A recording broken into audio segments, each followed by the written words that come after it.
एक उदाहरण से सोशल सर्विस और आध्यात्मिक जीवन को समझने की कोशिश करिए। रहीम कवि का नाम आप लोगों ने सुना है।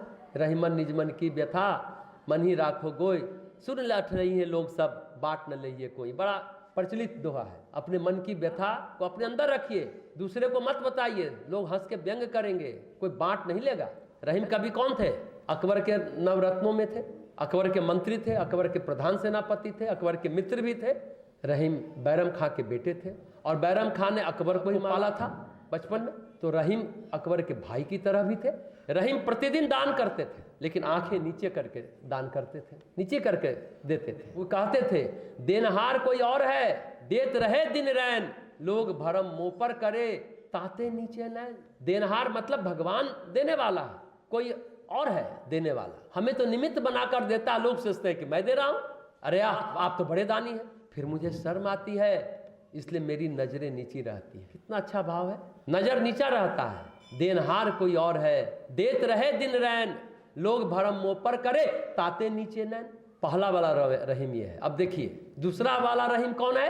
जिन्हें चित्रकूट में भरभूजा वाले के यहाँ नौकरी करनी पड़ी, भार झोंकने का काम करना पड़ा। क्यों करना पड़ा? जो मंत्री था, सेनापति है। देखिए देखिए जीवन में क्या होता है, ध्यान से इस कहानी को सभी लोग सुनिए। क्या हुआ? अकबर जब सम्राट नहीं रहा, जहांगीर बना, तो उनको निकाल दिया अनारकली के चक्कर में। जहांगीर तो अनारकली से शादी करना चाहता था, अकबर ने करने नहीं दिया। जहांगीर ने अकबर का विरोध किया, सैन्य विद्रोह कर दिया।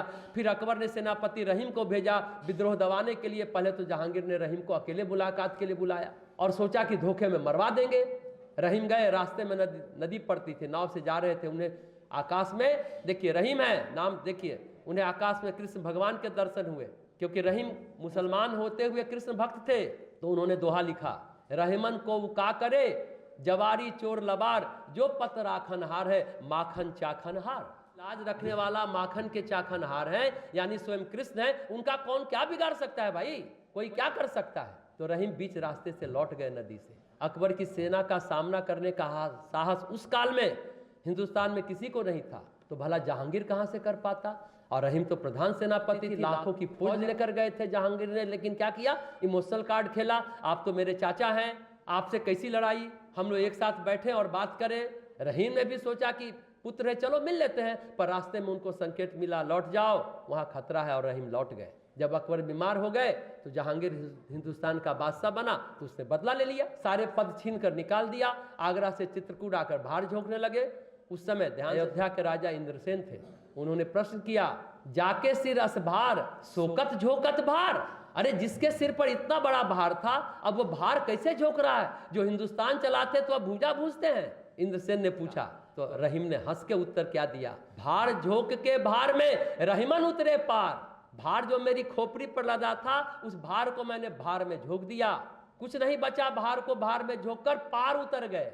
अब संसार नहीं रहा उनके जीवन में। इसलिए कहावत हम लोग कहते हैं ना, भाड़ में झोंक दो, भाड़ में जाओ, बोलते हैं, ये यहीं से कहावत निकली है। अब रहीम मस्त हैं, आनंदित हैं। रहीम ने इंद्रसेन से कहा, अब देखिए रहीम क्या कहते हैं, जिसके लिए आपको ये बता रहे हैं कि आध्यात्मिकता के बिना समाज सेवा नहीं की जा सकती, नहीं तो समाज सेवा आपको अहंकार प्रदान करेगा। इंद्रसेन से कहते हैं राजा से, जा पर विपदा परत है, सो आवे यह देश, चित्रकूट में रमी रहे रहीमन अवध नरेश। इंद्रसेन को कहते हैं रहीम जी, महाराज आपके पुरखे यानी भगवान राम पर भी जब विपत्ति आई थी तो वो भी यहीं रहे थे चित्रकूट में। उस समय भी बहुत सारे राजा महाराजा थे, वो भी कहीं नहीं गए। ये जगह जो चित्रकूट का है, सब दुख का हरण कर लेता है, हमारा भी हर लेगा। वहां युधिष्ठिर भी गए थे। मुख्य बात क्या है, भक्त की एक अद्भुत प्रकृति होती है जो तपस्वी और योगियों में भी नहीं होती। भक्त हमेशा भगवान की छाया में जीता है। उसको यह अटूट विश्वास होता है कि भगवान हमारे साथ बुरा होने नहीं देंगे, कुछ बुरा भी हो रहा है तो अच्छे के लिए हो रहा होगा, यह भक्त सोचता है। ये जो प्रकृति और प्रवृत्ति है ना भक्त की, ये उसकी मौलिक संपदा है, ये उसकी मौलिक संपदा है। तपस्वियों को चिंता रहती है तप कब पूरा होगा, साधना कब पूरी होगी, सिद्धि कब मिलेगी। योग में भी अंतराय की चर्चा है, योग करते करते अवरोध आ गया, मल और विक्षेप आ गया। भक्त के जीवन में अंतराय, मल, विक्षेप, अवरोध कुछ है ही नहीं भक्त के जीवन में। इसलिए गोस्वामी जी ने बहुत सुंदर लिखा है, साधन सिद्धि राम पग नेहु। भक्त के लिए साधना भी भगवान से प्रेम है और सिद्धि भी भगवान से प्रेम है। साधना, साधन, सिद्धि सब प्रेम है। वो भगवान से प्रेम को ही सब कुछ मान लेता है। उसको ये अनुभूति होती है, अनुभव होता है कि सब अच्छा होगा, सब कुछ अच्छा होगा, संकट में भी वो आनंदित रहता है, ये ज्ञान उसके अंदर में है। बहुत सारे काम ऐसे हैं जो हम नहीं कर सकते, पर ऐसा कौन सा काम है, हम पूछते हैं, जो भगवान नहीं कर सकता? ऐसा कौन सा काम है जो भगवान नहीं कर सकता? एकदम कर सकता है। यही भक्त का विश्वास है, अटूट विश्वास है, जो रहीम जी ने में भरा पड़ा था। सच ये है, परम पूज्य गुरुदेव कहते हैं, भगवान एक चींटी के चलने का स्वर सुन सकता है तो हमारी प्रार्थना नहीं सुनेगा क्या? सच यह है कि भगवान एक चींटी के चलने का स्वर सुन सकता है तो हमारी प्रार्थना को जरूर सुनेगा। आप उपनिषद को पढ़ें, ऐसे ऐसे वाक्य कहे गए हैं, ऐसी ऐसी परिभाषाएं दी गई है, अगर वो हमारे दिल में उतर जाए ना, फिर बीज के रूप में अंकुरित होते रहते हैं, प्रकट होते रहते हैं, भक्ति पुष्पित, पल्लवित और विकसित होती रहती है। हो क्यों नहीं? क्योंकि यह सर्वकालिक सत्य है, सामयिक सत्य नहीं है, सर्वकालिक सत्य है। रहीम को कोई समस्या नहीं है। अकबर ने बीरबल से पूछा था, ऐसा कौन सा काम है जो मैं कर सकता हूं और भगवान नहीं कर सकता? तो बीरबल ने कहा, आप मुझे इसी क्षण अपने देश से निकाल सकते हैं, लेकिन भगवान नहीं निकाल सकते। उनका देश तो सभी जगह है, स्वर्ग नरक धरती पताल सब कुछ तो उन्हीं का है, वो कहां से निकालेंगे? हिंदुस्तान का बादशाह जहांगीर ने रहीम को तो निकाल दिया, पर रहीम के होठों के मुस्कान को नहीं छीन सका। नहीं, अपनी विपदा की बात रहीम ने इंद्रसेन को कही। इसलिए फ्रांस के एक चिंतक हुए वाल्टेयर, उन्होंने कहा, ध्यान से सुनिएगा, if there is no god create at least one. यदि भगवान नहीं है, कम से कम एक बना लो अपने लिए। बड़ा सहारा है, बड़ी उम्मीद है, बड़ा भरोसा है। अब एक है कोई तारनहार, कोई सुरक्षा करेगा, आप स्ट्रेस फ्री रहेंगे, टेंशन फ्री रहेंगे, फिर आपका जोश हाई रहेगा, जोश लो नहीं होगा। इस तरह के लोग होते हैं, उन्हीं का जोश लो हो जाता है। एक समय भारत में जन्मते ही ईश्वर निष्ठा की घुट्टी पिला दी जाती थी, आज वह क्षीण हो रही है। ये असुरता ने, सच कहिए तो, सबसे बड़ा प्रहार किया है, हमारी आस्थाओं को संकट में डाल दिया। आज हम प्रश्न करने लगे हैं कि भगवान है भी या नहीं।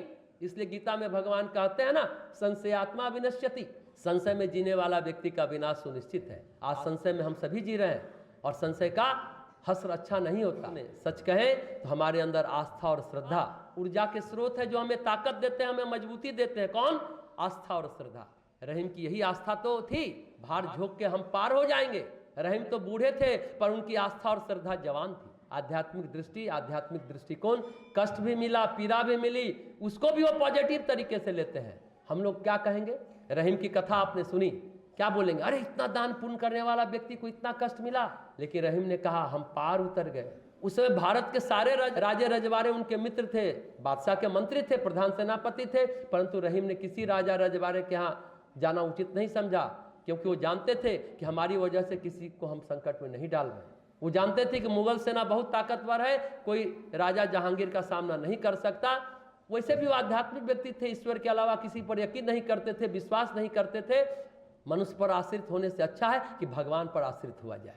भक्त तो वे कृष्ण के थे, लेकिन राम और कृष्ण को एक ही मानते थे।